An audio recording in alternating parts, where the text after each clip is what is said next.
didn't have to boy or girl. Like I said, and I've told this story a couple times. I'm a 40-plus-year-old adult. 30 years ago, I would have never imagined having this conversation. But yet I can tell you that 30 years ago, I was throwing a football around, and I was wearing jeans and getting dirty, and thought that Barbie dolls were weird, and I didn't understand, and, there was, boys do this and girls do that, and I didn't understand it, because I wanted to do the boy stuff. I didn't want to do the girl stuff. It just didn't make any sense to me. I didn't understand makeup or nail polish, or, it just never made any sense to me.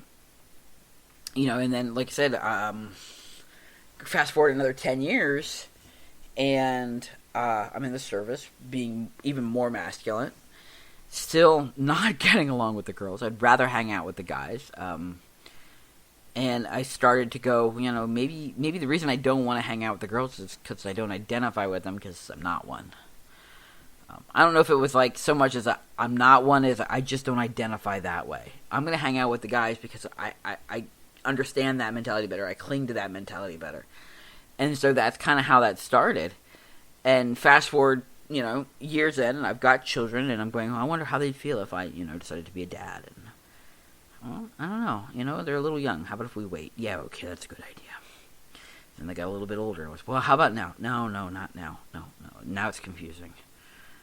Now I'm a divorced parent, and, I got 2 kids, and, people are looking down on transgenders. I really can't do that. No, not now. So then I wait, and I'll keep waiting, and then all of a sudden I get, hey, Dad, can I have a binder? And I was like, absolutely. Oh my God, absolutely. I'm not alone. I'm not alone in this. I don't have to be alone in this. And I remember talking to my mother about it for the first time, and it was why would you want to do that? Why do you think that way? I'm going to pray for you. And yeah. Well, she prayed, and out came Gabriel. So,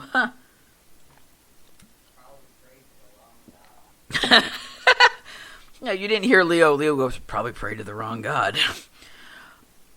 And again, maybe be perfectly honest, that prayer might have been, if that prayer went, you know what, so-and-so is confused, and I truly hope that they find their path. And the next day I was, hey, I'm Gabriel. Crap, not that path. The path I want. Yeah, and that's kind of how that mentality goes, My mother was going, oh, yes, let so-and-so, I'm not going to dead name myself. I refuse to dead name myself. Let my child find the correct path and be one with you, and this, that, and the other thing. And I went, oh. I woke up and went, I'm going to do it. I'm freaking going to do it. And my mother's sitting there going, not that path, not that path. That's not the path that I wanted. Were you listening, God? God, were you listening to me? God's up there going, oh, yeah, I was listening. Oh, yeah, I was listening. Yeah, I heard it all. All right, sorry. Wait, not the topic I wanted to have today. But that's the topic, yeah. It's still fun. So then, like I said, so Alabama's kind of on a partial hold because families can now join this lawsuit. It doesn't mean that the law is abolished, because it kind of has to go before a major court before that law can be deemed unconstitutional. And that comes down to Supreme Courts. We're not going to get into the history lesson over Supreme Courts, and we're just not. I won't. I could, but not everybody likes to listen to constitutionality and laws, and this is not History 101 by Professor Gabriel. It will be Dr. Gabe soon enough. Maybe another 4 years? Yeah, probably another 4 years. Dr. Gabe. Shut up. I'll be 46. I'd be happy to be a doctor before I hit 50. I think that'd be cool. Dr. Powers. Dr. Gabe. Paging Dr. Gabe. Is there a doctor on this plane? Hmm? Is there a doctor on this plane? Mm-hmm. Yes, but not the paragraph you're looking for. Yeah, an educational doctor. A doctor in education. Okay. That sounds creepy, but okay. Good night. Good night. I love you. I love you too. I love you guys too if you're listening. So the other thing is that in Texas, the court kind of went split on the whole Department of Family Protective Services getting involved in child abuse cases. And this is the thing that really, really bugs me about the news. So I had a buddy send me a news article, and I think it was from the New York Times. The New York Times tends to be very Republican, very right-wing, and it said point blank. I mean, it was like I said, it was very cut and dry, and it was. I'm sorry, I lost it here. Oh, Texas court allows abuse inquiries for parents of transgender children. Now, if you're a Republican and you only follow Republican-lined news articles and media articles, there's people that just went, yay, woohoo, woohoo. Okay, but here's the thing. That's not really how that happened. Okay, so here's what happened. And again, if you watch the media, or you listen to the media, or you read the media, do yourself a favor. Go to multiple news sources. Okay,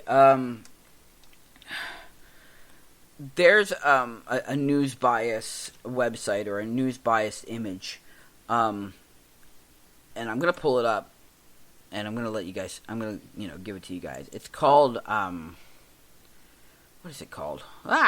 It's horrible. All right, so it's All Sides Media bias chart. So allsides.com, and it will tell you extreme left, neutral, okay, right, and extreme right. So, guess where the New York Times falls? I think you can probably figure it out, right? The New York Times. Yeah, they're gonna be the extreme right. Okay. The New York Times, the New York Post. Okay. Maybe I don't know. Maybe because Donald Trump's over there, I have no clue. So, but the thing of it is that the funny thing is, and this is what I like, is if you go to the New York Times opinions, they're on the extreme left. So here's what you need to do, and this is what I tell everybody to do. Take one from your right column, take one from your neutral column or your center column, and that can be BBC, because the British really don't give a shit as to what's going on here. NPR News. NPR is my favorite. I just absolutely love NPR.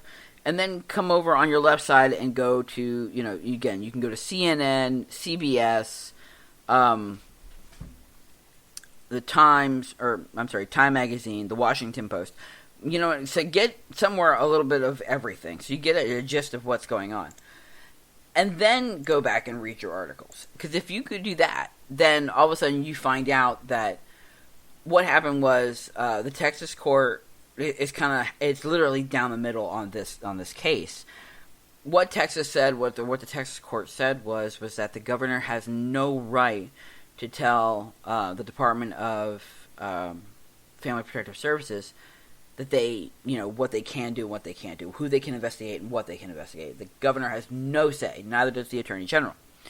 That being said, the court also said, however, if Family Protective Services feels that an investigation is warranted, then go right ahead. And that's what they should be doing, because if they feel that there's child abuse, if a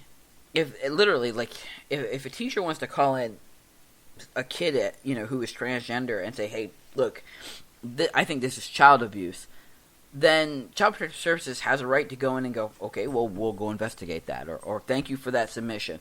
And they can either put it in the investigation pile or they can put it in the non-investigation pile. But that's Child Protective Services, you know what I mean? That's their decision.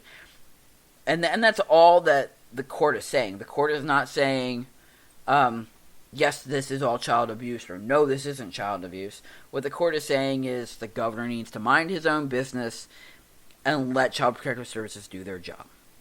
Because there are legitimate, horrific child abuse cases going on, and if Child Protective Services is bogged down by every transphobic person in the state of Texas, and I'm sure there's quite a few, then they're not going to get to these legitimate cases. And some child is going to get hurt or worse. And it's going to be simply because they were bogged down. The system was bogged down by all this nonsense. That was what the court said. Okay, so again, when you talk about when you talk about the court coming in and understanding, one side or the other, make sure that you've got, like I said, got all your facts when it comes to knowing what's going on, not just the left side or the right side. Know both sides, because honestly, the more you know, the better educated you are, right? We're all up for that. All right, so the Supreme Court of the United States declined transgender right case. You have to remember that. Here's the thing: the Supreme Court, it's kind of like the end-all, be-all when it comes to the Supreme Court. The Supreme Court's job is to interpret the Constitution, not to determine whether or not somebody's case is viable or not. But their job is to determine whether a case or a law is passed that is outside the scope of the Constitution. So the Supreme Court is definitely not going to hear a case that involves the right of a transgender man who used a school bathroom that aligned with his gender. He's definitely not going to hear that, because this is kind of a lowercase thing. This is lower courts, not lowercase. I'm sorry, this is lower courts type thing, and it's just not in our. It's not in the Supreme Court's forte. It's kind of just like, no, but it's just kind of one of those sad things. I mean, like, I don't know. I think people kind of misinterpret the Supreme Court. Like, yes, the Supreme Court is like the law of the land. It's the highest you can go, especially on the federal level. Remember that there's a state Supreme Court and there's also a federal Supreme Court. But Supreme Court's job, their only job, is to interpret the Constitution, or to interpret a law and the Constitution. So what happens is, and this is like this Roe versus Wade issue, which is a huge one right now, or huge in the news right now. You have to remember, like I said, the Supreme Court's job is to look at the law that was created and determine if it violates the Constitution. If it violates the Constitution, then it gets struck down. It's non-constitutional, end story. However, if the Supreme Court can find something in the Constitution that says, or that vies for it or agrees with it, then the law can stand. Or the law may have to be modified. So that's... Oh my gosh! Are you done? Shh! That's where it stands. My dog is having... I don't even know what my dog's barking about, but my dog is like... And he's not like mass barking. He's just kind of like warning barking somebody. I don't know. So that's where that stands. So the other thing is, and I'm almost positive, tonight's a full moon. Not only is it a full moon, but here on the East Coast, we get a lunar eclipse. Like, full-on lunar eclipse. And I kind of want to stay up for it, but that's, like, way, way past my bedtime, because, like, midnight is just, me and midnight. I'd never get up for work in the morning. Although that's not necessarily a bad thing either. But, I don't know. It was cloudy out earlier. We were supposed to get some rain.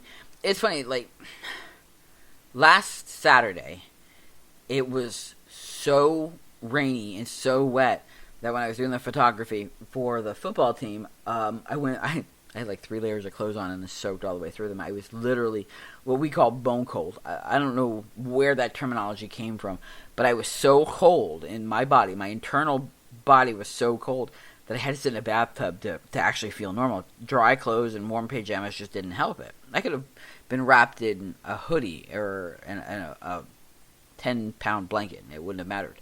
I had to take a bath to warm up, and I've always called that bone cold. I don't know why.